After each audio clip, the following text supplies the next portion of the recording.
All right, welcome everyone to the ConnectRVA 2045 Advisory Committee meeting.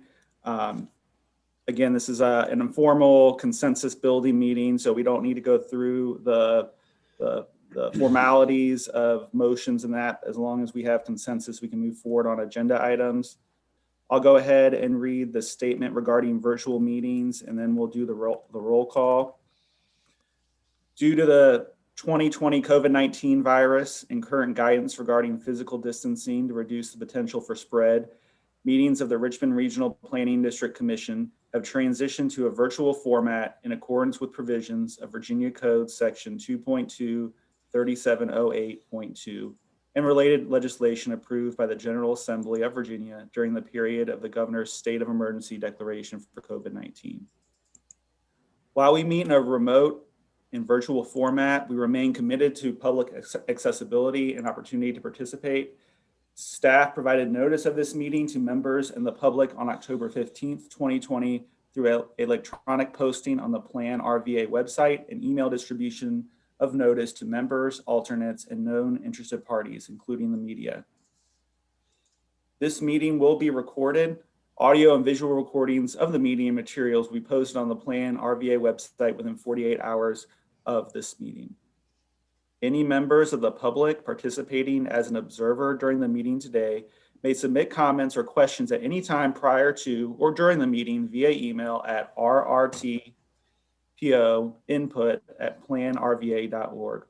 All comments and questions submitted at this time will be reviewed following the meeting, and to the extent practical, responses will be provided or posted on the ConnectRVA website. We ask that members identify themselves first when speaking so we can more accurately record the activities of the meeting. All lines should be muted to minimize additional noise and feedback. You may unmute your line at any time to request acknowledgement from the chair. Does anyone have any questions regarding the process for assuring effective facilitation of this meeting or how members of the public may participate? And I'm assuming staff can certify that we have followed the approved procedures for appropriate notice of this meeting and the means by which we are convening. Mr. Chairman, yes, I can certify that. Great, thank you. Now, Ms. Mueller, I think you're to go ahead and do the roll call. Everyone that's here can indicate their presence by saying here during that roll call.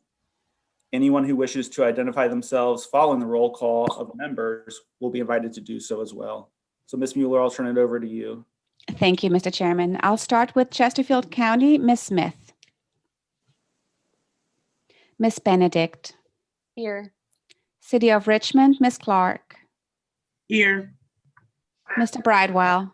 Here. Ms. Erickson. Mr. Steele. Goochland County, Coleman. Here. Mr. Kilduff.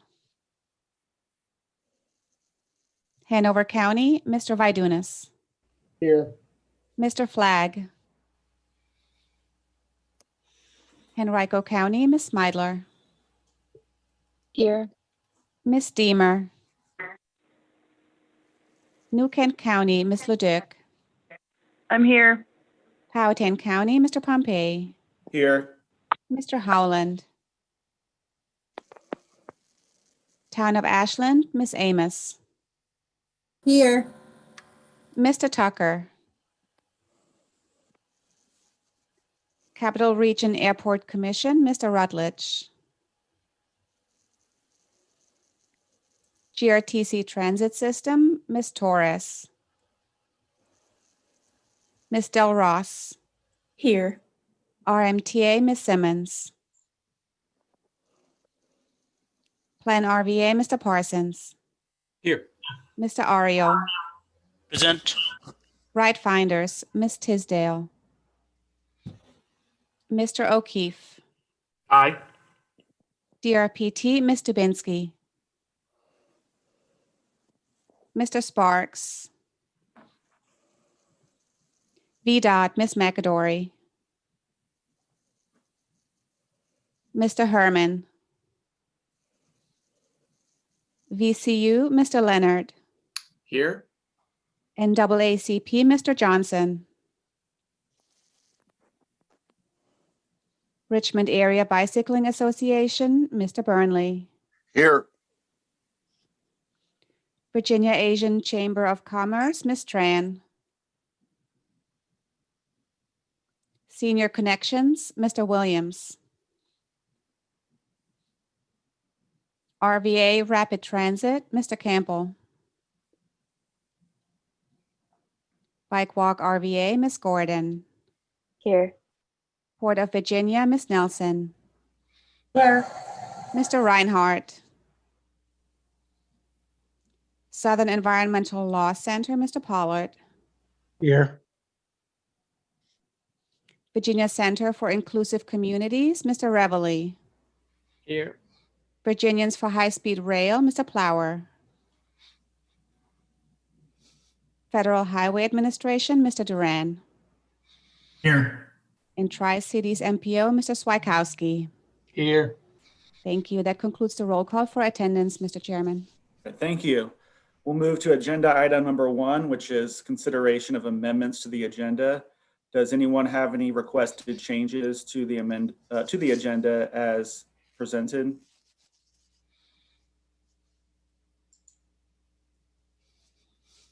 All right, seeing no one has any changes, we'll move on to agenda item number 2, approval of the meeting summary from August 28th.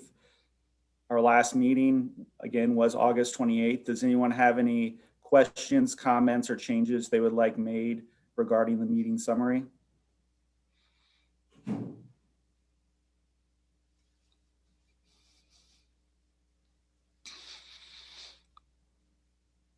If no one has any changes and there's a consensus that the meeting summary is acceptable, we'll move on to agenda item number 3, which is the public comment period.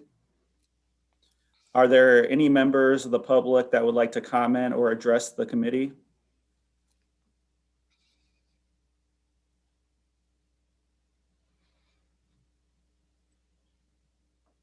Yes, Mr. Parsons, is there anyone that's not a committee member that has indicated they'd like to speak? Not that we're aware of, and we did check the email box that was noted in the engagement process, and we did not have any messages other than Mr. Reedley asking about access to the meeting, but he is here, so I think we're all good. Okay, great, thank you. So we'll go ahead, seeing that there aren't any members of the public that would like to speak at this time, we'll go ahead and go to agenda item number 4, vision, goals, and objectives, and staff will give us an introduction, talk about our survey results, and then we'll discuss the vision goals some more. So I'll turn it over to staff.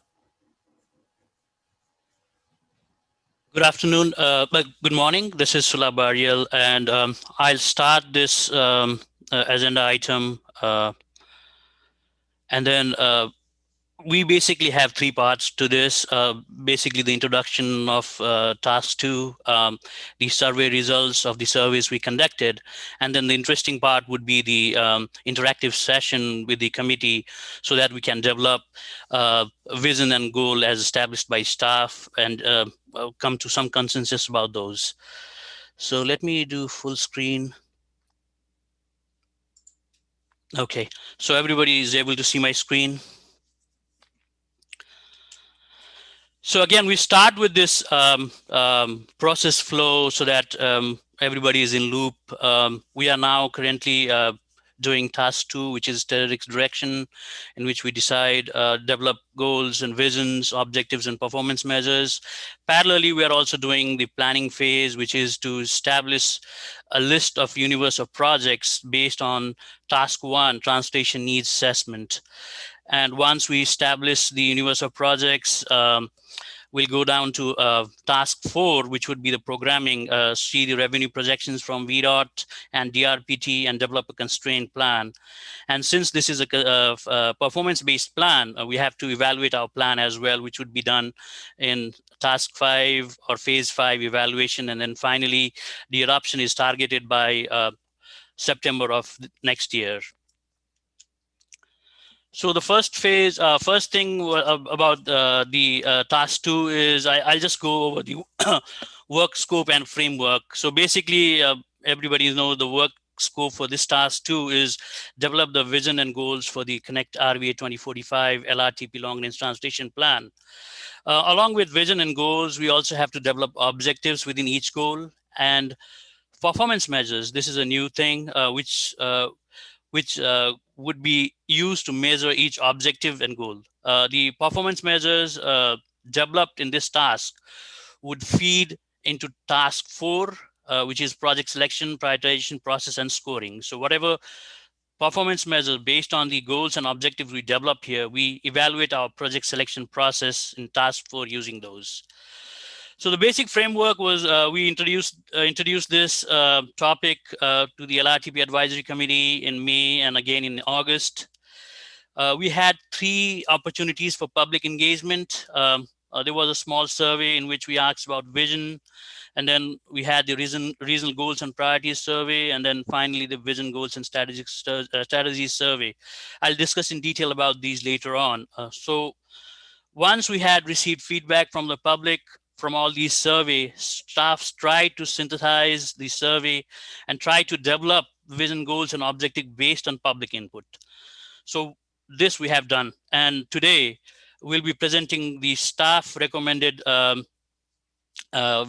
vision, goals, and objectives to the committee for an interactive discussion, and hopefully an approval by not this meeting, but probably by next meeting. And once that is done, we'll have a 15-day formal public review period as indicated or suggested in our public engagement plan. So that'll go to a 15-day public review period, and we'll receive comments from the public. And then based on those comments, the final goals, vision, goals, and objective will go to the policy board for approval. So just to make sure that we are all in the same page, these words are pretty generic, but we have to see them based on the transportation lens for which we are working these things. And this is the slide you see is recommendation from Federal Highway. So for vision, the vision statement will describe the Richmond region's transportation aspirations in a concise manner, focus on what is important, and provide a foundation for all aspects of the plan. Similarly, the goals will describe a series of desired end states for the region's transportation system, which would be informed by the vision, and then will provide the foundation for the objectives as well as the performance measures. The objectives will describe specific measurable statements that support the achievement of the goals. And then finally, the performance measure is data, which would provide the technical mechanism to monitor progress towards of the vision, goals, and objectives. So to develop goals, we have a lot of regulatory guidelines as well. So we have to address the federal planning factors. We have 10 federal planning factors based on what we came out from the FAST Act. Basically talks about safety, preservation, efficient system management, economic vitality, protect the environment, increase accessibility and mobility of people and freight, connectivity within transportation system, security of transportation system, and 2 new added goals, which is to improve the resiliency and reliability of transportation system and enhance travel and tourism. So we have to address all these. We also have to address MAP 21 goals. The MAP 21 was the federal transportation legislation before FAST Act. So almost the same thing. We have to address safety, infrastructure condition, congestion reduction, system reliability, freight movement, economic vitality, environmental sustainability, and then the new one is the reduced project delivery delays, which comes under programming. So. We can also consider state goals, look at them. It's not mandatory that we address the state goals, but it's good to see them as well. So VTrans, the state's long-range transportation plan, has these 5 goals. And again, these are similar in nature of what we heard from the FAST Act as well as MAP 21. So that was the basic introduction of goals, vision goals and objectives. Let's come down to the survey results. So the first survey which we did was a vision survey, and we asked the public and the advisory committee to tell us about your transportation vision in the Richmond region in 1 or 2 words. So you can see the outline of our region and words. The thicker and bigger the words are, the more hits we got. So you can see equitable, green, bike, connected, safe, carbon free, things like that. So based on the words, we developed this word cloud. The next survey which we conducted was the regional goals and priorities survey, which went live in June 24th and closed around August 15th. We had a tremendous participation in this, 501 completed surveys. If you look at the participation, almost people from every corner of our region participated. And this is the meat of the survey. We wanted to see what was the priority for different transportation issues in the Richmond region. And safety came out as the top priority, followed by environmental quality, accessibility, land use integration, economic development, and the least important was congestion mitigation in the Richmond region, unlike Northern Virginia. The final survey which we did was the Vision Goals and Strategies survey, which went live August 25th and closed October 11th. We also had a tremendous response in this survey, 949 completed survey. That's a great achievement. And thank you everybody for posting this and considering your constituents to fill up this survey.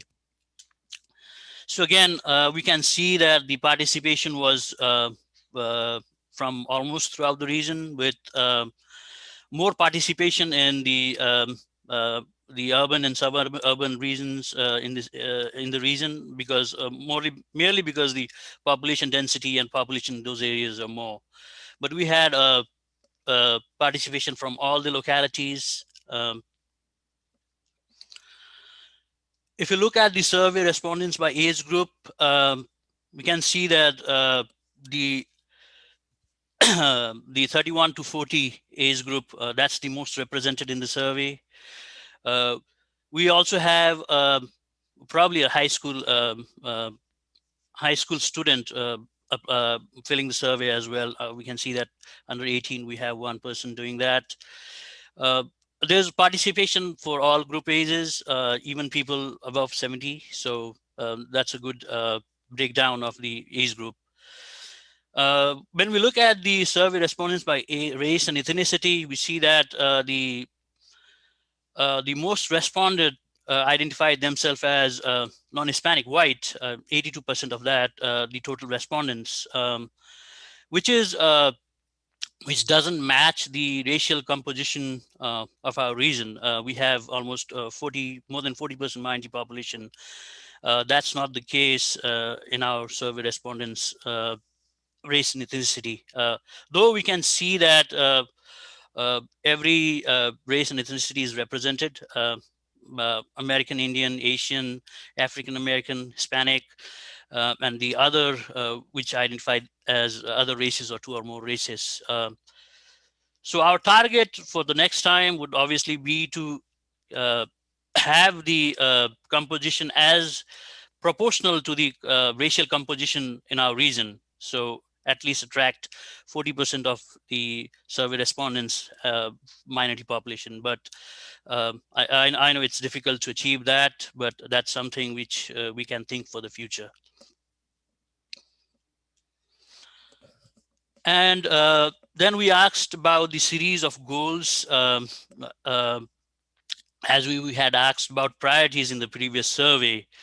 And again, we can see that safety is the most highest ranked goal for the Richmond region, followed by health and equity, connectivity, accessibility, environment, economic vitality, maintenance and operation, which also does include congestion, and the last one was resiliency. So the goals ranking match with the priorities rankings which we saw earlier. So they come hand in hand with each other. This is the breakdown of the sub goals within the top 4 goals: safety, health and equity, connectivity, and accessibility. We have this for all the 8 or 9 goals we asked, factors we asked about. Once we do the complete analysis, that would be posted in the website. But just wanted to show that we have the sub goals, the priorities for the sub goals as well. And then we also received vision statement inputs from the public, 265 entries. That's a overwhelming amount of entries. And I have copied some of the random ones. And if you look at those, most of them are pretty comprehensive and could easily be our vision statement. I'll read a couple of those. A transportation network that provides the necessary connectivity to allow citizens and goods to move throughout the region safely and efficiently on well-maintained connections, whether by biking, walking, public transportation, or driving. And one more, a vibrant, well-connected system that offers a variety of public transportation modes and options to everybody. So this one is short and sweet. So overwhelming number of entries, and staff went through all these. And now we come to the interesting part of development of vision goals and objective based on the LRTP advisory committee input. We think that most of the time in today's meeting would be allocated for this. So before we start this interactive session, I just wanted to show the staff synthesis of how staff achieved or got those vision goals and objectives and performance measure, which you are going to see. So as I mentioned earlier, we had this a vision word cloud, the buzzwords which we got from the advisory committee as well as the public. We had the regional priorities survey, 501 completed surveys. We had the vision goals survey, 949 completed surveys. And then before that, if you remember, we had asked about issues, transportation issues prevailing in the region, and we had 124 locations which were pointed out in our wiki maps. And again, as I mentioned earlier, we had 265 unique ideas for vision statements. So altogether, almost 1,600 comments from the public. Staff look at all those and try to synthesize the staff recommendation based on all these, obviously using staff subject matter experts or expertise to do that. So what we did was to try to come up with the staff recommended vision goals, objectives, and performance measures. But obviously this is up to discussion now. So before we go to the breakout session, I'll ask Barb to take over from here and talk about the guiding principles and visions and the thought process behind it. Thank you, Sulabh. It's good to see everyone today. When we go into our breakout groups, I'm going to encourage everyone to share their image on camera so we can actually have a conversation and talk to each other.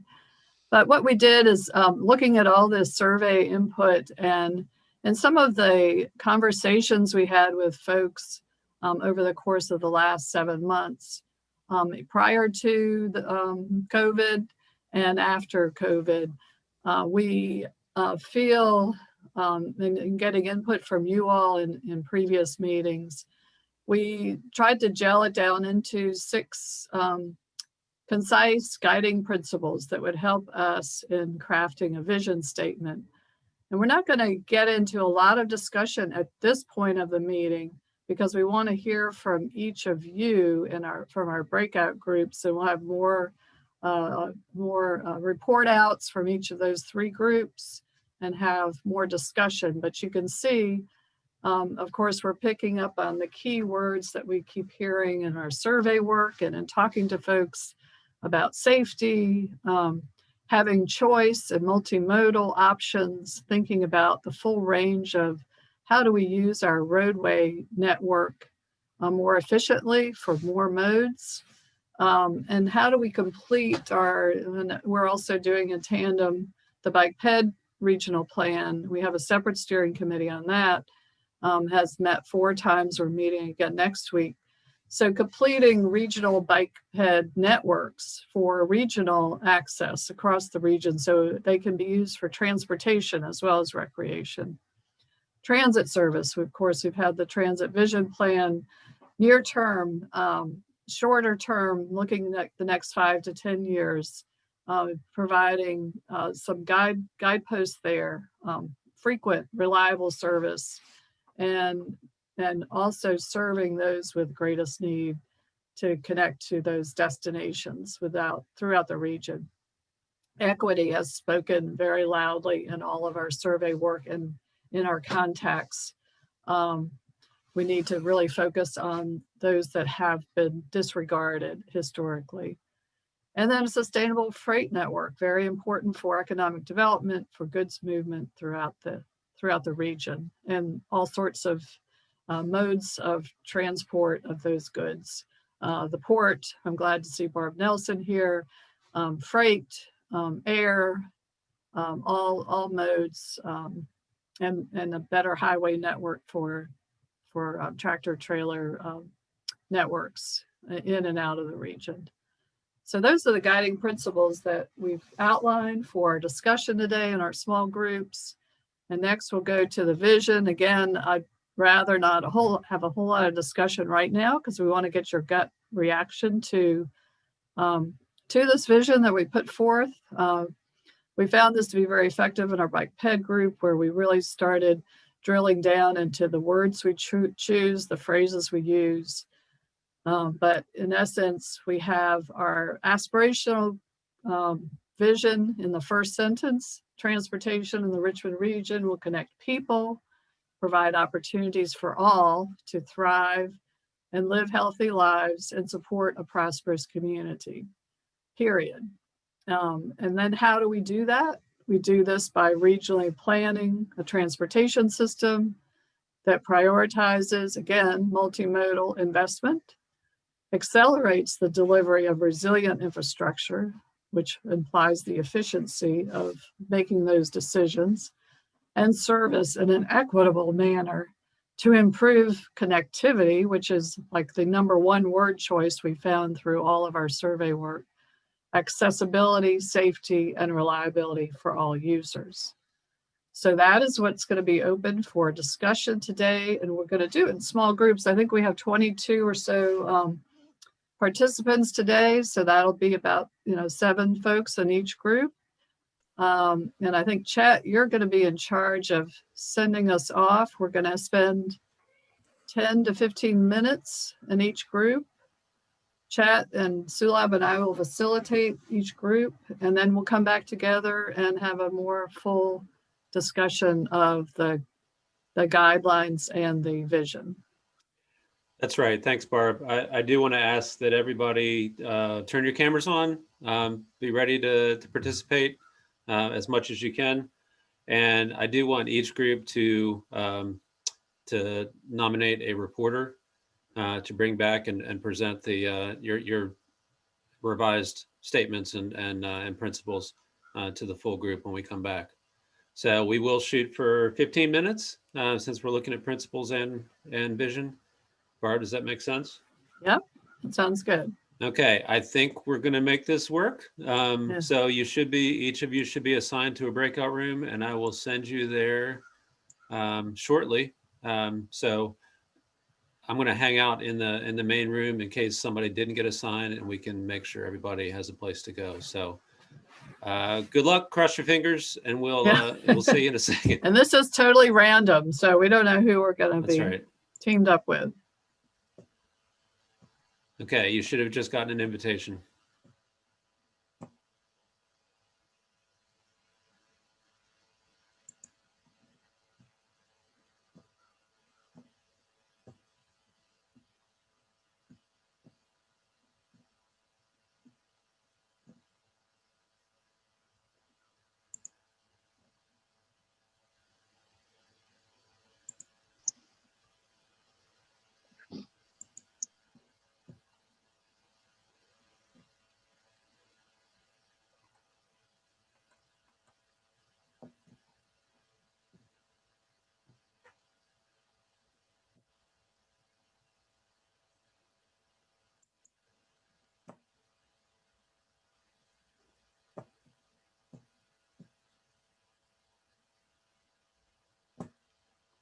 All right, Louise, Barb, Ashley, are you able to join? Champ, I'm going to put you in a room.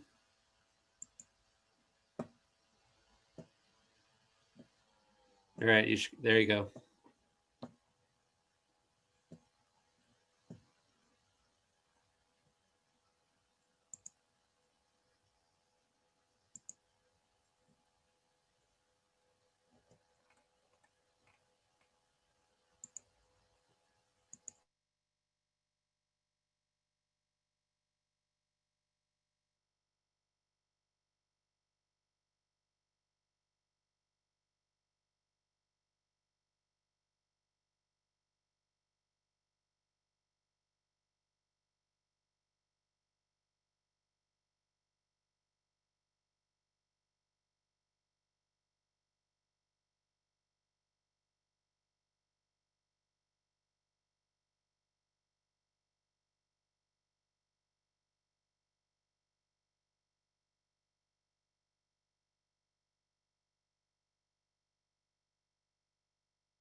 Looks like when you come back, you're automatically muted. So just be aware of that.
Louise, I ordered my shirt this morning.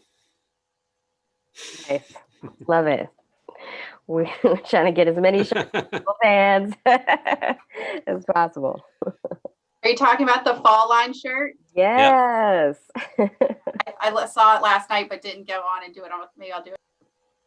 I'm so excited to be able to talk about it now. I know. Y'all had that post ready at the event, didn't you? Yeah. We've been waiting. It was a good day. Glad, good turnout, weather, all of that.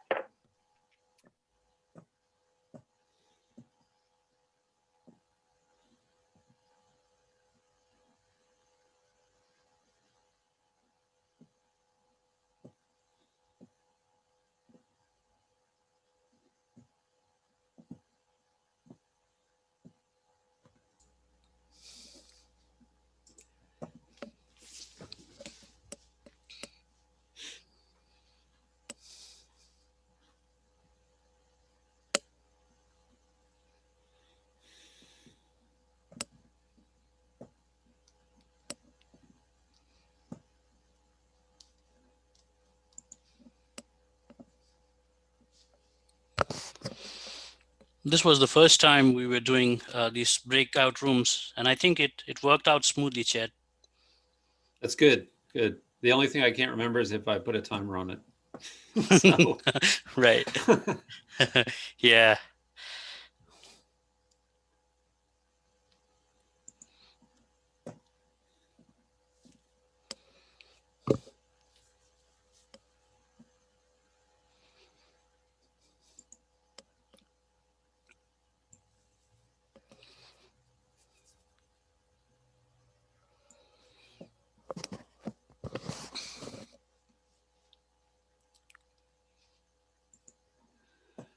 Let's all note that Barbara Jaycock's group is going the longest.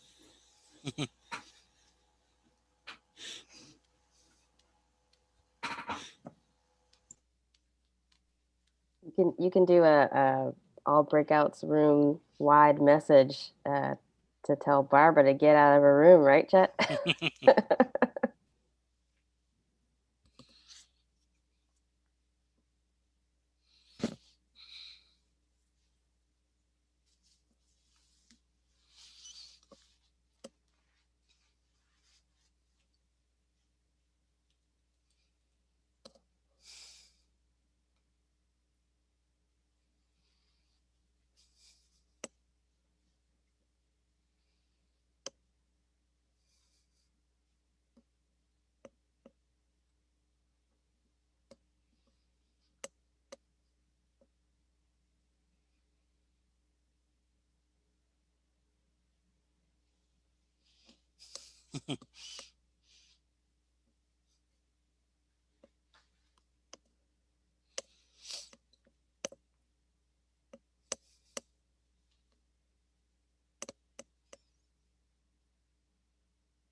All right, they should be on their way back.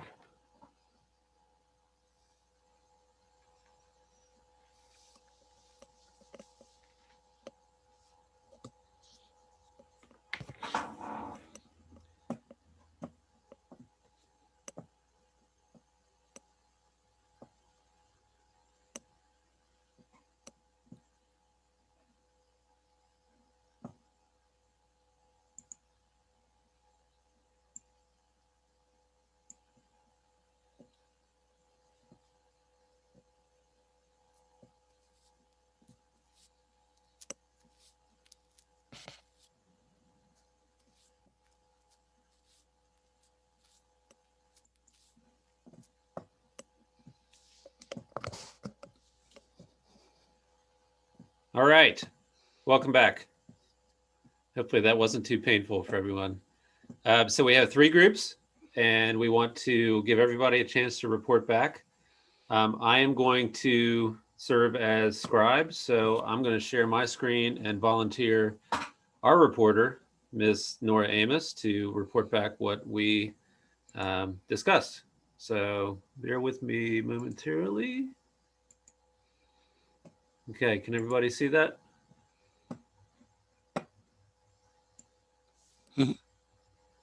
Okay, Nora, take it away. Thank you. We had a really great discussion, probably more than I was thinking going into it. So my group, and thank you to Chet for taking great notes. So we talked about a few topics that ended up being spread across these guiding principles as some recommendations for changes. The first one we talked about was connectivity and how that we're suggesting all of these types of transportation, but how are they being connected? And we said, well, okay, is that its own guiding principle? Does it come under equity or service or choice? But we ended up adding it to number 1 and included safe and interconnected, and felt that that kind of covered what we were looking for. Under choice of travel, we added 2 additional options, van pooling and carpooling, and also micro-mobility. Right now we're looking, we have the scooters, but what else might be coming out, especially with the changes in batteries and what that could do for us.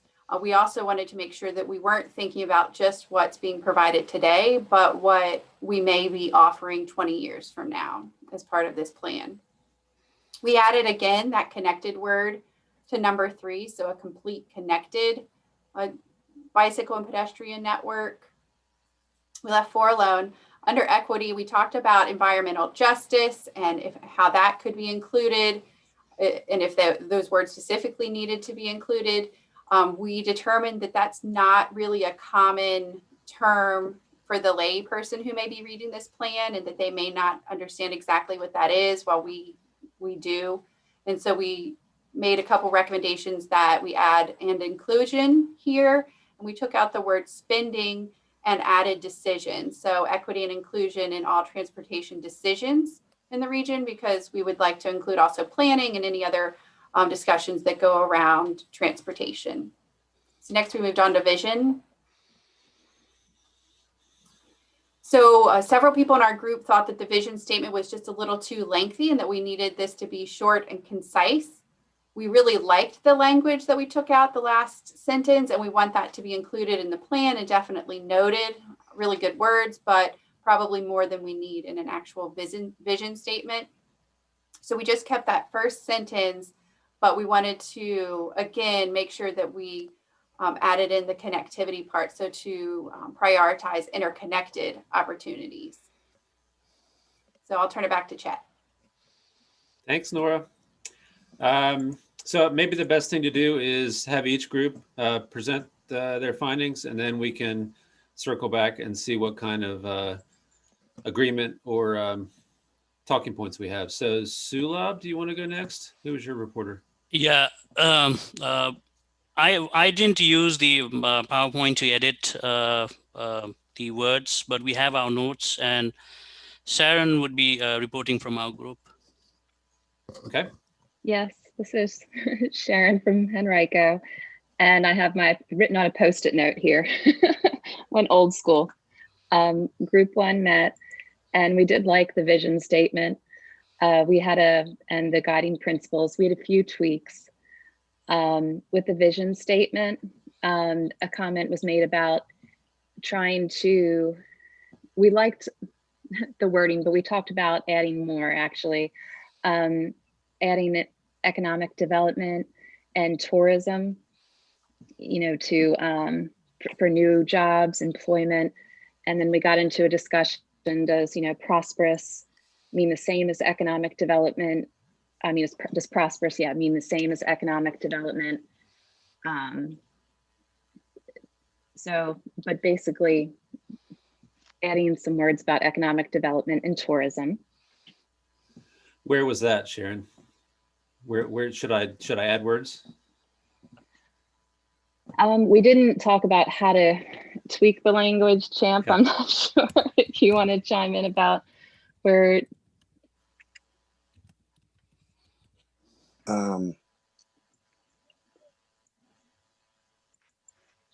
Prosperous.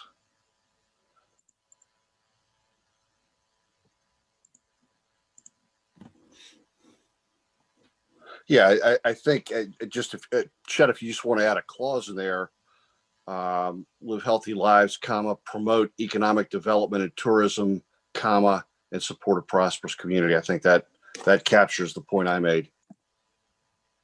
Yeah, promote economic development and tourism, or something to that effect. Perfect. Thanks. Okay. All right. So for Group 1, that was our comments on the vision statement. And Champ, thanks for chiming in. Any comments on the guiding principles? Yeah, number 3, we commented about the word complete versus connected, and that's funny. So that's this other group had the same thing. So I think that addresses our group's comment. Number 4, the transit service, we got into a discussion about frequent. Possibly some wanted to remove frequent, but some didn't. So we didn't reach a consensus on that.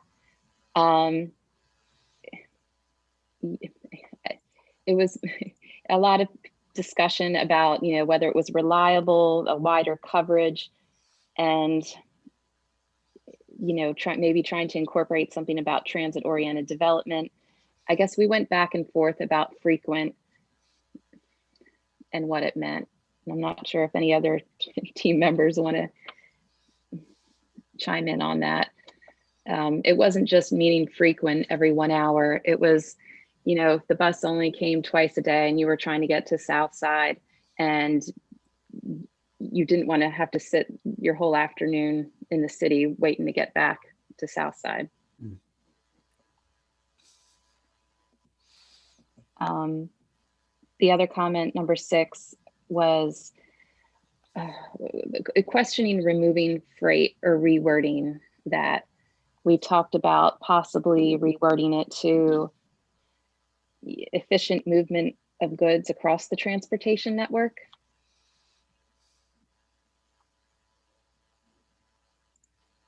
Okay. Yeah, efficient movement of goods across the transportation network. I guess, yeah. There was just a lot of discussion about what freight meant, and it wasn't necessarily cargo. It was meaning any any goods. So that kind of summarizes our group's topics that we discussed, and anyone from Group 1 is welcome to chime in to clarify.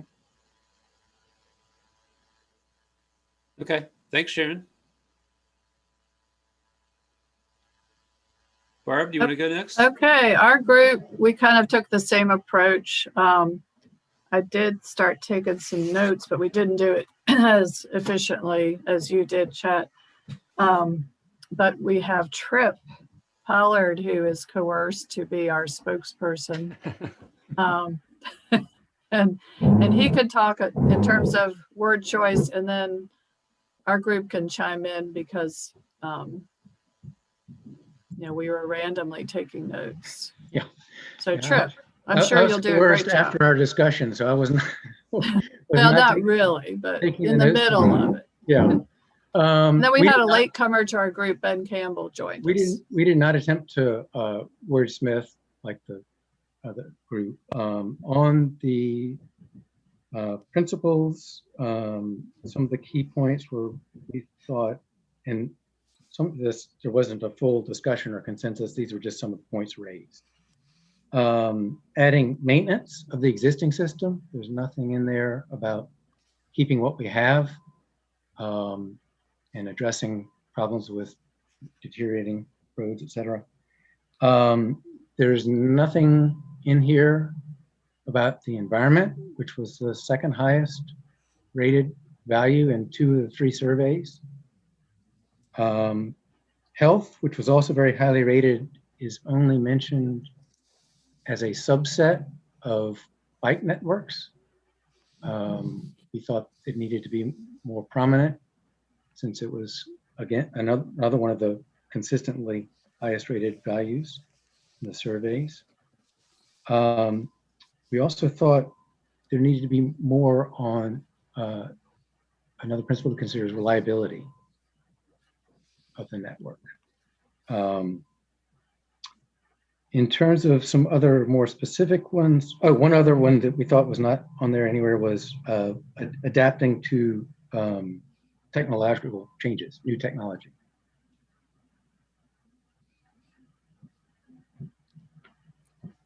Such as autonomous vehicles was mentioned as one example.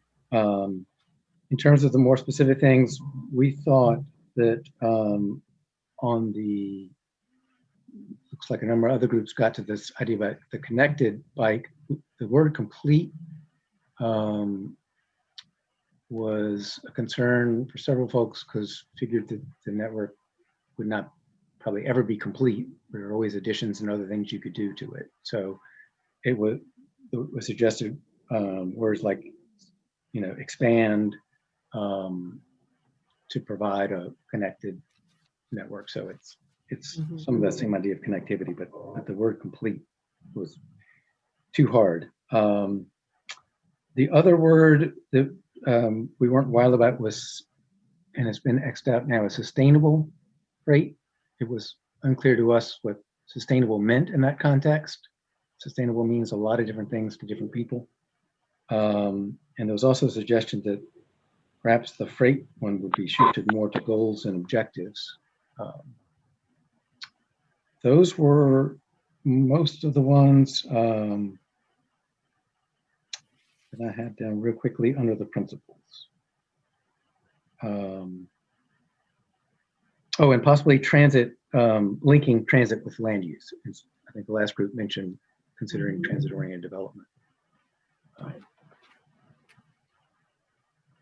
On the vision, our group agreed with the first group's report out that we thought it was too long.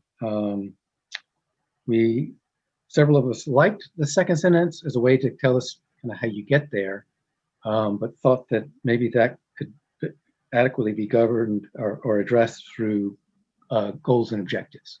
That would tell us much more how to get there and how we would actually implement the vision. Or if there were some way, if it stayed in the vision, to make it a secondary part of the vision, how you actually get there. As for the first sentence, we thought even that could possibly be shortened, although it looks like other groups have added and lengthened it. And again, we noticed that one of the top goals, environment, was missing. And also, again, thought maintenance should be part of the vision. And those were the main points I hurriedly wrote down. If others want to add to that, would be great. Thanks, Trip. I think one addition, and maybe that comes about when we think about transit-oriented development, Ben Campbell offered that not only do we need to provide for adequate access to destinations, the places that people need to go to be served by transit, but also within those centers, within the early planning stages of those job centers, we need to be focused on transit adaptability for the present or the future.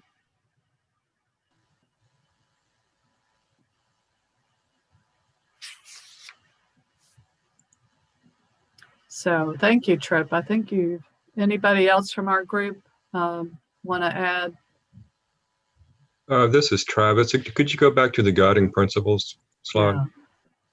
Yeah. One thing, bullet number 2, 3, and 4, they're all multimodal. You could just combine all that and have one sentence, multimodal, and then list a few of them, unless you want to focus specifically on each transit and bicycle and ped and so forth. Right, you did mention that.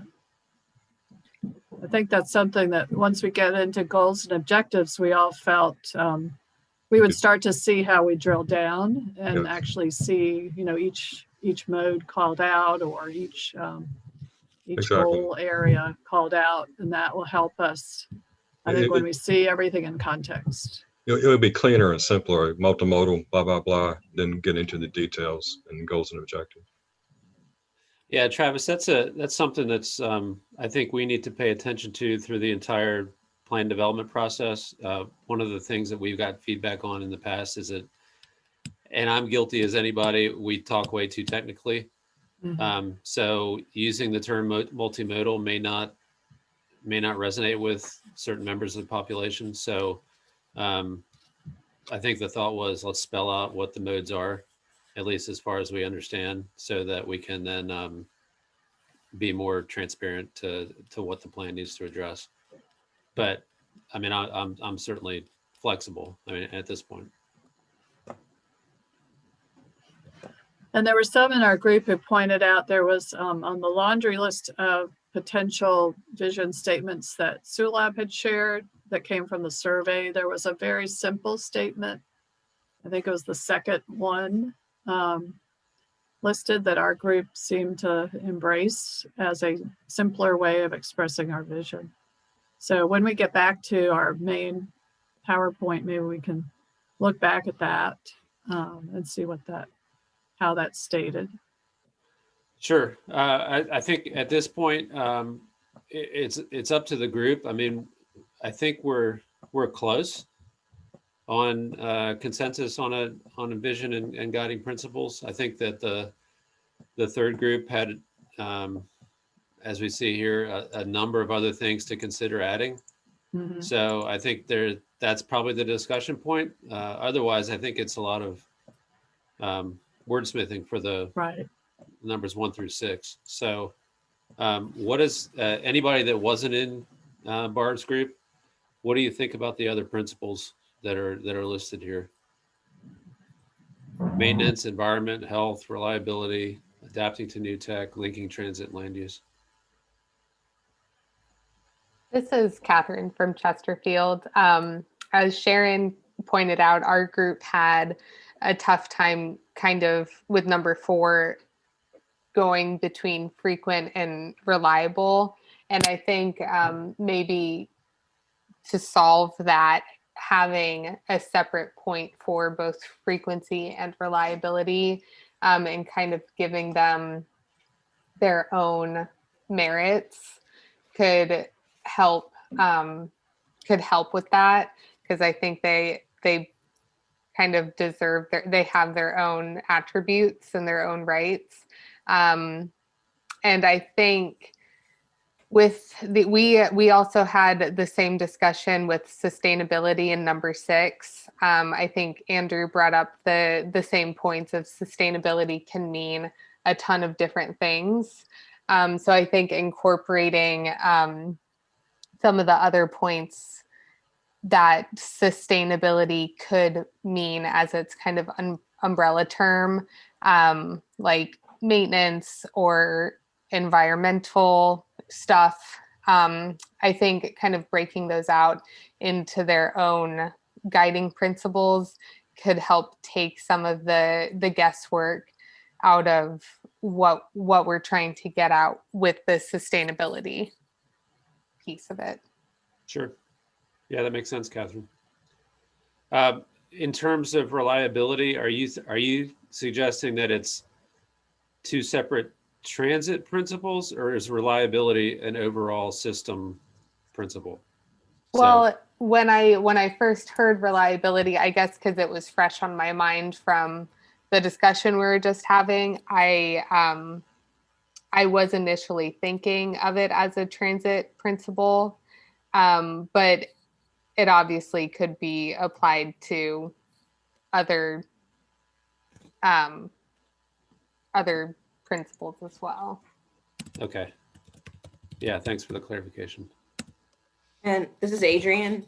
The back and forth with frequent, and you mentioned wordsmithing, Chet. I think that, or sorry, being technical. And I think that it's meant here as often. And in the transit world, frequent usually means like 15-minute service or better and that's kind of how I was viewing the word frequent, which is why we recommended kind of removing it.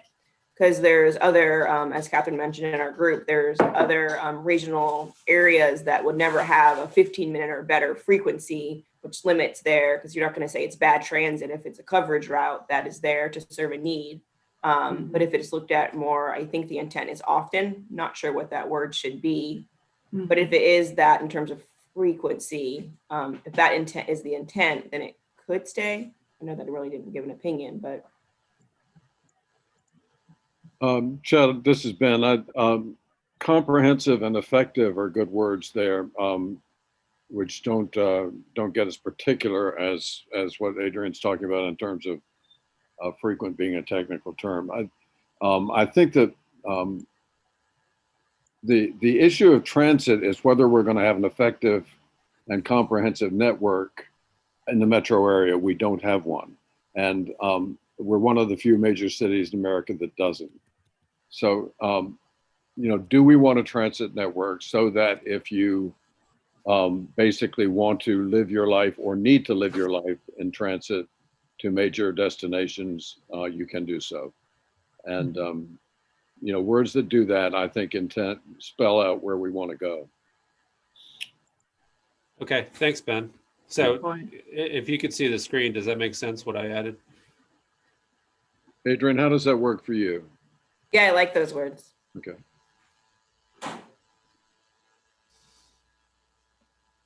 Okay. And I think you might say including instead of between areas of greatest need. That sounds to exclude, that seems to make sure that transit is only for areas of greatest need. Or inclusive of, something like including is fine for me. All right. Yeah, we talked about choice. Right. Choice riders as well. Right. Yeah, we want it to be comprehensive for everyone. And is Adrian again, and in the transit service, I was thinking somewhere in here is where the transit-oriented development could also be phrased. I know it's greatest need, desired destinations, somehow include transit-oriented development with the desired destinations. Okay. And supporting or encouraging transit-oriented development, some language like that. Right. Some of that will come about in the goals and objectives as well. So I think what we'll do now is I think we'll staff will get together after the meeting and try and make sure that we have a good understanding of everybody's desires and comments. I think everyone's done an amazing job thinking about this in a short time period. And Sulab, time-wise, does it work that we bring this back for a final approval at the next meeting, or do we need to take action before then? No, I think it's good that we, if we reach to a consensus by next meeting. So possibly what we can do today is once the meeting is over, staff can get together and provide a 2-page summary of guiding principles and vision to the advisory committee members, and then the rephrased one or the polished one, and then ask them for their comments on that. And then next time we'll ask them to come to the meeting for approval. And anything which needs to be communicated would be between those meetings. So that we want the final version for the next meeting. Okay. All right. So Is everybody okay with that? One more question on the vision, the beginning principle. What is the first page? I think your question is whether you want to include in some way the fact that we need equity and we need diversity or multimodal, because Richmond has not been that. And so that becomes a question of what our intent is. And I think it's everybody's intent. Do you need to prioritize that with something from the language of the second part, or stick in a couple of words, or is it just fine to give this nice first statement, which is straightforward and clear? So that's what I'm asking myself, and I think it's a good question to ask of where you want to go. Equity and multimodal are the things that are lacking in the system. Right. Yeah. Yes. Thanks, Ben. I did bold and underline the word all, but if we need to, and I think that was the intent, was to emphasize the need for everyone to have access. But if we need to include the word equity, then I think that's certainly something that we should talk about. So when you get this after the meeting, when everybody receives the marked up version, think about that along with the points that Ben raised and give us your feedback. Okay. I am now going to stop my screen, and Sulab, does it get back to you? Sure. Okay.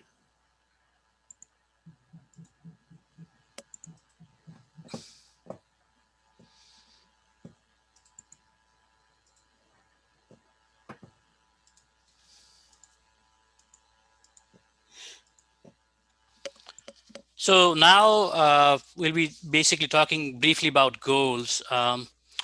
And what we have done basically is try to combine goals so that it's easier for us, since each goal has to have an objective which should be measurable. So there are a lot of things which cannot be measured. So in that aspect, we just developed 5 goals, but connected most of the things in those goals. Obviously, the goal number 1 is safety, which is to improve the safety of transportation system for our people, and the objectives within it. And we need to understand that the objectives should be measurable. So we have to have certain mechanism to measure those. So the objectives would be to reduce the number of crashes and reduce fatalities and serious injuries, which can be measured. Sulab, do you want to share your screen? Oh, my screen is still not visible. Sorry. Let me. It's okay. Okay.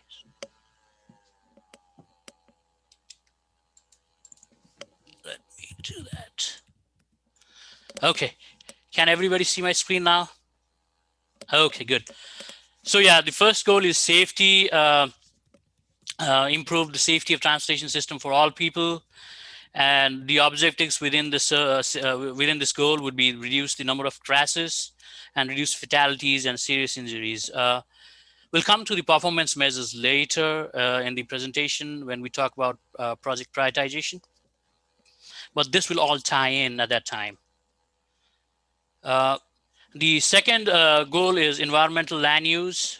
So reduce the negative impact the transportation system has on the natural and built environment. The objectives within it would be address roadways prone to flooding, reduce transportation related pollutants, reduce vehicle miles traveled per capita, increase number of trips traveled through active transportation modes, improve work-life balance, and then tie the land use potential to transportation investments. So a lot of things which we are talking about in vision actually come here in the objectives. The third one is equity, accessibility, as we heard from the LRTP Advisory Committee, and the need of the moment, we added equity as one of our goals. So it would be basically to improve accessibility and more choice for all people. The objectives within this goal would be reduce peak time peak period travel times, reduce peak period travel times for all population, including the environmental justice population, which is basically the underserved population, the minority population, low-income population, limited English proficiency population, zero-car households, elderly, and the disabled. So, and then reduce trip lengths for all population, including the environmental justice population. And it's spelled out in this way because when we go to the performance measures, we have two different performance measures. So one would see for all population, and one would be just be addressing the environmental justice population. So that's why it's spelled out. Increase access to jobs and communities services by multimodal system, which basically is auto, transit, working, and biking for all population, including the environmental justice population. The fourth goal is economic development, improve connectivity and mobility for strong economic vitality. And the objectives are to increase transportation investment, which focus on economic development, include improve travel time reliability in the regional activity centers as we have defined based on our socioeconomic data, and which was presented in the growth forecast analysis, reduce freight bottlenecks and restrictions, and increase multimodal access to tourist destinations. And then finally, we have mobility, in which we include both maintenance as well as congestion, as congestion was the least prioritized goal in the region. So basically, mobility defines it all. Increase travel efficiency and more choice, and maintain the transportation system in a state of good repair. So the objectives would be increase the percentage of network that incorporates complete street elements, increase system efficiency through technology-based projects, and improve system reliability, which is basically to say that improve congestion as well. So that's all I have for the goals. I don't know how we want to proceed on these. If anybody has any questions or any concerns, we can talk today as well as communicate after the meeting. I think it would be helpful to show the everything combined in context. That would be done after the next. Well, and then that could be as a worksheet, right. just to show them the format of how we would get from guiding principles to vision to goals, objectives. Right.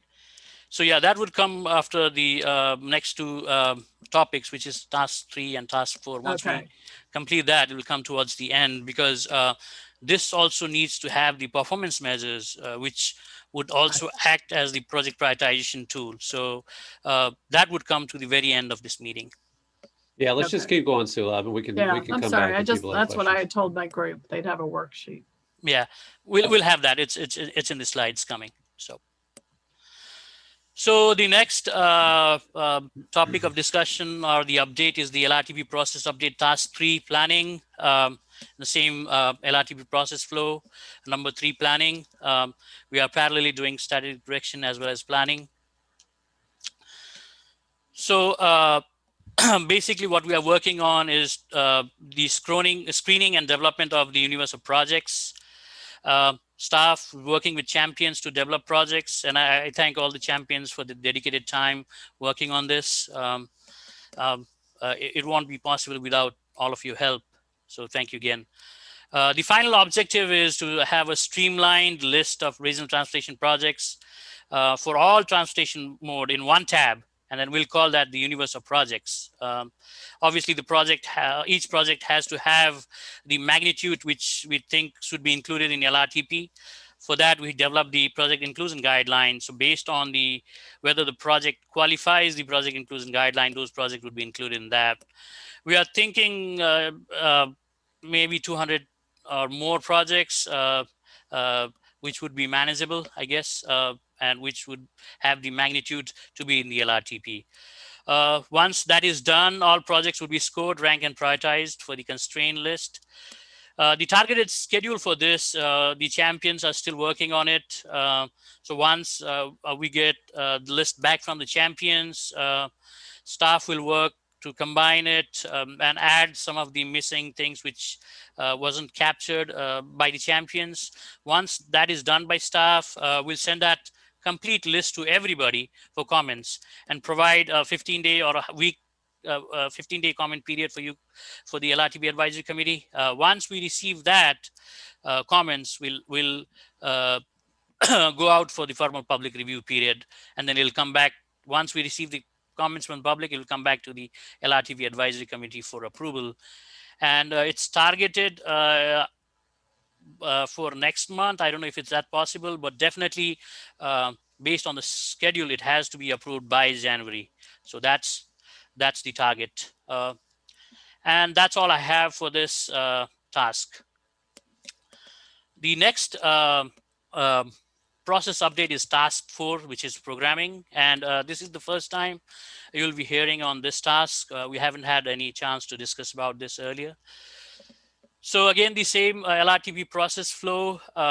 Once we have the static direction in which we establish vision, goals, and objectives, as well as performance measures, and we have the list of universe of projects from task 3 planning, what we'll do is we'll evaluate those projects based on the performance measures which we agreed upon in task 2, project selection performance measures.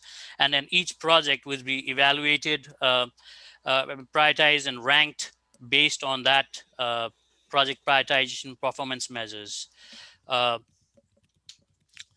So the development of project scoring, ranking, and prioritization methodology guideline based on established performance measures. This is what FSWA recommends.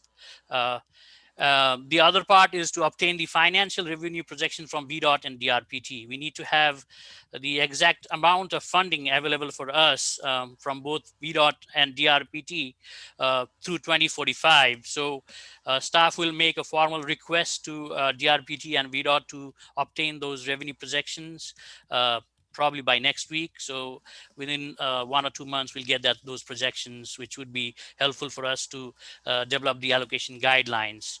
And then obviously the final thing is to develop the allocation guidelines for different time bands.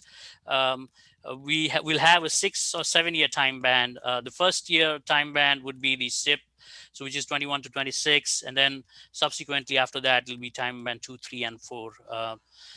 So that would all come after the project has been scored and prioritized. The final product of this task would be the constraint list of project for the long range transportation plan by time band. We also need to include private local projects, meaning that any project which has regional significance and which needs to be included in LRTP, but is funded by other sources like the real estate developers, or it's a local project funded by the locality. So those kinds of projects which are regional in scale and in magnitude, those would be outside the constraint list, but still would be included in the long range transportation plan. There is a discussion whether the CVTA funds, the newly established CVTA funds, would that be included in the constrained list of funds, or would that be private local projects? So we haven't had any guidelines on that yet, but for the time being, let's assume that any funding which is available through CVTA would be considered as private local projects. And then we'll also have unfunded regional projects or the needs which cannot be constrained by the available funding in this LRTP, which would be consistent to the LRTP as well. We have 2 subtasks within this, task 4, which is project prioritization scoring, and then the LRTP fiscally constrained plan, which would be the core product of this planning exercise. Sulabh, I have a question. If we treat CVTA projects as private local, does that mean they don't have to be programmed or follow any of the guidelines that we're developing here in the LRTP, that they can just pick projects out of thin air? Yeah, they are not bound to federal regulations. So They have to be consistent with the long range long plan. range plan. Yeah. Okay. So yeah, then there it is actually does make sense to have them direct or at least select projects from the master list that we're maintaining because they're cohesive. that's right, John. Yep.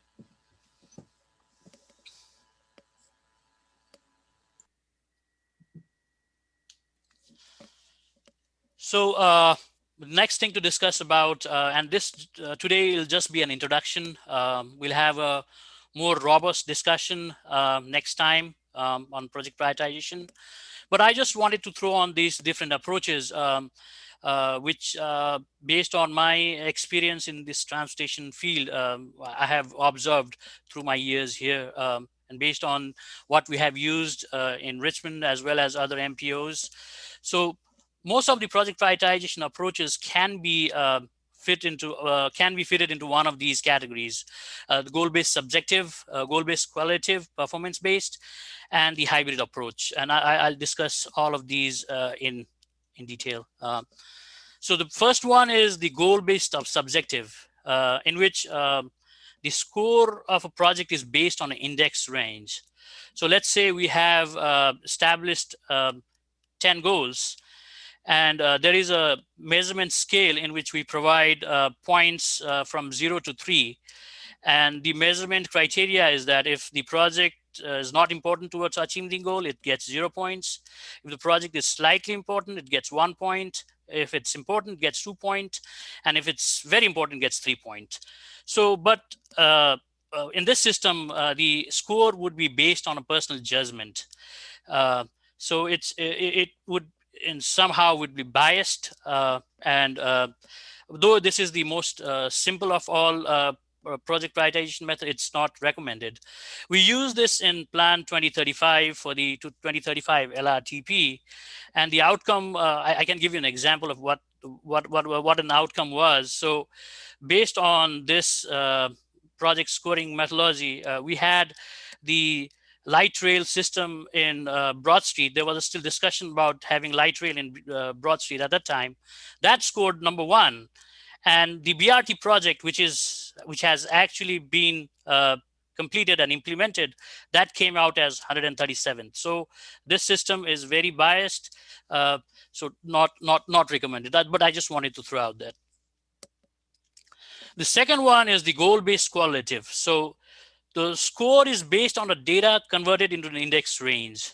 So let's say a certain road has the existing LOS of A, it'll get 0 points. And subsequently, if it has B, C, D, E, F at the current moment, it would get more points on that. Similarly, what exists now, the project would have the better score. But this system is based on the current condition, and it doesn't necessarily capture the improvement provided by the project. So let's say anybody can argue that if we added a lane to interstate, that would increase accessibility. And at the same time, if we included a bike lane where there is no accessibility, that would also increase accessibility. But we don't know which one is which. How do we measure that? We can just say that, yeah, both provide accessibility, and then we provide scores to both of them. But we won't be able to measure the extent in which the accessibility has been modified based on the project. So we use this in the previous LRTP Long Range Transportation Plan 2040. And we also found that sometimes the project score goes to a project with better description or application rather than the actual merit of the project. So again, this is staff doesn't recommend to use this time. The third approach is the performance-based approach, which is the score based on the performance of the project. So basically, we see the delta, which is basically the difference between no built and built conditions. And then we create a score index based on the highest and lowest deltas of all projects. And then based on that, we score the project. The project scoring is relative. So project would be scored relatively to the project pool we have. And this is the approach which FHWA recommends. The Virginia State Smart Scale Prioritization System uses this. A fallback of this system is that it requires a lot of data. It requires a lot of research. We need to have a lot of analysis tool, demand a high staff capacity, and more number of staff working on this, and it's very time consuming. Also for different types of project, if it's a active transportation project or it's a highway project, we need to tweak the methodologies for different types of projects. So all these are the cons of this. So I've given an example of scoring used in smart scale congestion. So we have project 1, 2, 3, 4. It has a value and then a raw factor, and then it's based on the value of the project. It's converted in the index, and then from 1 to 100, and the project having the highest score would get 100, and then other project relative to that. So the final thing is the hybrid goal and performance-based approach, which includes element of both goal-based and performance-based approaches. And this is what staff is recommending, and it's being developed. This is catered towards the agency staff time and the capacity we have within our staff. So we are proposing like 14 matrices, 11 of which would be performance measures, which means that there is a built and no built comparison. So we know what exactly would the project bring to that particular factor. And then three other measures which are not performance measures, but still we will be able to measure those, at least in the base scenario. Also, this system, we can provide bonus points, as we had talked earlier. If the transit network or the highway network or the bike ped network is included in VTrans segments, then they get a bonus points. The project readiness is very important as well. If there has already been a IJR or IMR or the EIS or EA of a particular project, or we have had some public outreach like public meetings or survey based on that project, they get more points. And then things like if the project is within that some economic zones, then again, it might get some bonus points. So we haven't had really defined this bonus point now, but these are just some examples which can be done. So now these are the staff recommendation, and today I'm just going to introduce this. I'm just going to read all these, and the major discussion would be in next meeting, in which earlier to that meeting we'll provide documentation in which we have the guidelines, the definition of each measures, how it will be measured, what are the data requirements, and what are the tools staff would be used for that. So that would be provided to you before the next meeting. But for today, I just wanted to show all the 14 measures as we have now. So for safety, we have crash rate and crash frequency. So this measure comes from Smart Scale. So it's the equivalent property damage only of fatal and injury crashes per 100 million vehicle miles travels, or 1 million vehicles. And we have to look at the crashes in that particular area where the project is being constructed for last 5 years. The evaluation tool would be GIS and Excel. And this would be a performance measures. We can evaluate the before and after conditions. Similarly, the other would be the crash frequency, in which we look at the equivalent property damage only, the monetary unit for fatal and injury crashes, which was avoided due to the implementation of this particular project. The second one would be mobility. So person throughput, that would be our project performance measures, which basically means that number of people which can pass along a certain point A and B within a certain moment of time, let's say hour or per day, things like that. We still need to decide whether we want to see just the peak period, which is the AM and PM peaks, or the 24-hour whole day period. Normally in long range transportation plan, since we are looking from 60,000 feet, we look at the all day volumes rather than the peak period, but it's up to the LRTP advisory committee to have discussion on this next time. Similarly, persons hours of delay. Both of these mobility measures would be used during the RTC regional travel demand model. Then we have the equity and accessibility. The project performance measures for this would, first one would be the access to jobs. So change in the average job accessibility per person. And this will again be done using the Richmond travel demand model. Similarly, we have the access to jobs just for easy population so that we capture that equity lens. So a project would get more points if it has provided more has increased the job accessibility for easy population. So basically the same measure. In the first one, we are just looking for the whole population. The second one, we are just looking at the easy population. The third would be the accessibility to destination. So we would include grocery stores, pharmacies, schools, parks, community centers, libraries, things like that. Those are considered destination. This could be expanded to other destination as well, but this work is very data intensive. It requires a lot of data, so that's why we're just limiting those at this moment. So change in access to destinations for all population and change in access to destination for the easy population, which includes low income, minority, disabled, elderly, household with 0 cars, and limited English proficiency population. The third goal is economic development. The project performance measure is job growth. So basically look at the decay in the job within that particular TAZ with base and future year comparison. So we'll just see, this won't be a performance measure, we'll just see what the job growth is within based on that project. The truck throughput, that's the other one, which like the person throughput, we'll just see the truck throughput for that improvement on truck throughput through that based on that project performance. Environmental and land use sensitive features. So the percentage of wetland, resiliency, water hazard zones, conservation land, habitat, and cultural resources in 1/4 mile of the project. So we'll look at this. This is not a performance measures before and after. So if any of these features are within that project, it will lose points.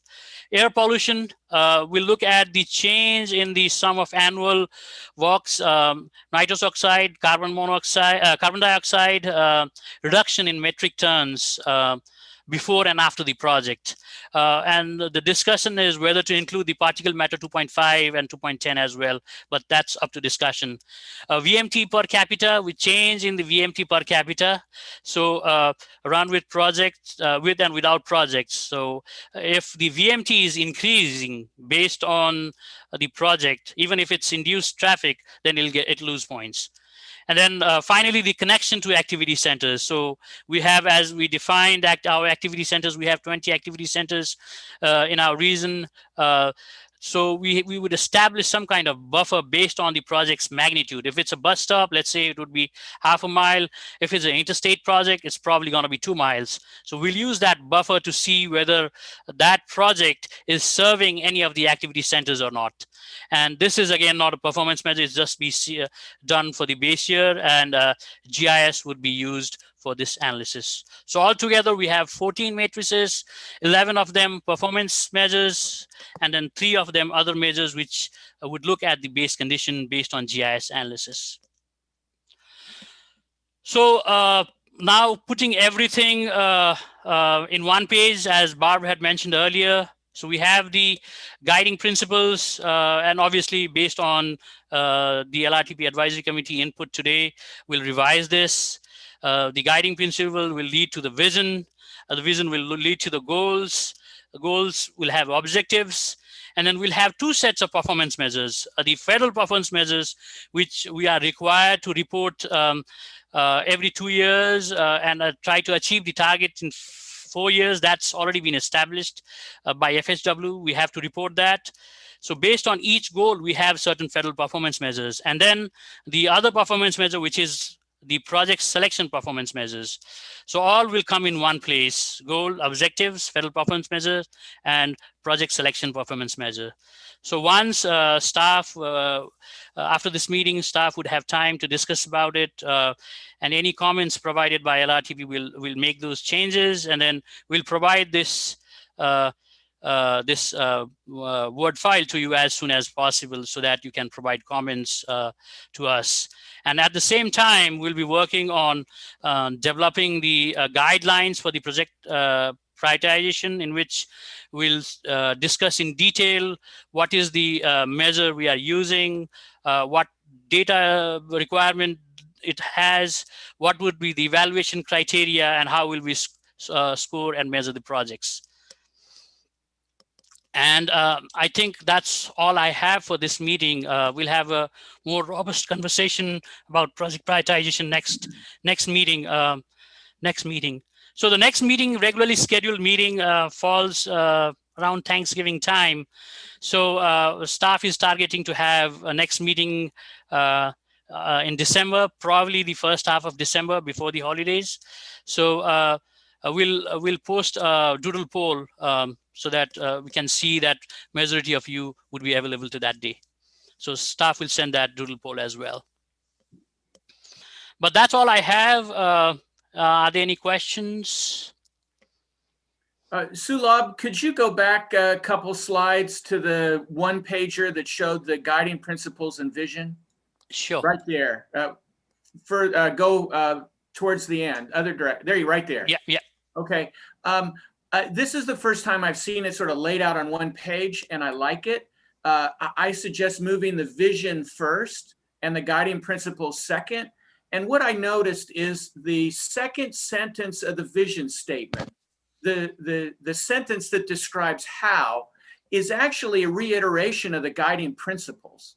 So I wonder if there isn't a way, as staff reviews consolidating all the comments that we got from today's session, that there isn't a way to check off or verify or somehow make sure that that second sentence is actually captured in the overarching guiding principles, because we have this vision and the guiding principles describes how we're going to make the decisions we need to make to develop the transportation system that we want to have. And that's really what the second sentence in the vision statement was doing.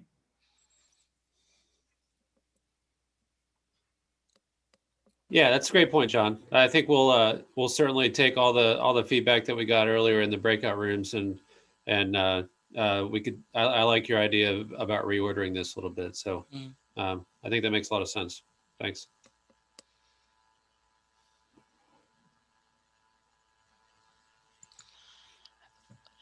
I know it's a lot of information to digest, but if you have any questions after the meeting, just feel free to email me or call me, and we'll be uploading the slides to the website today itself.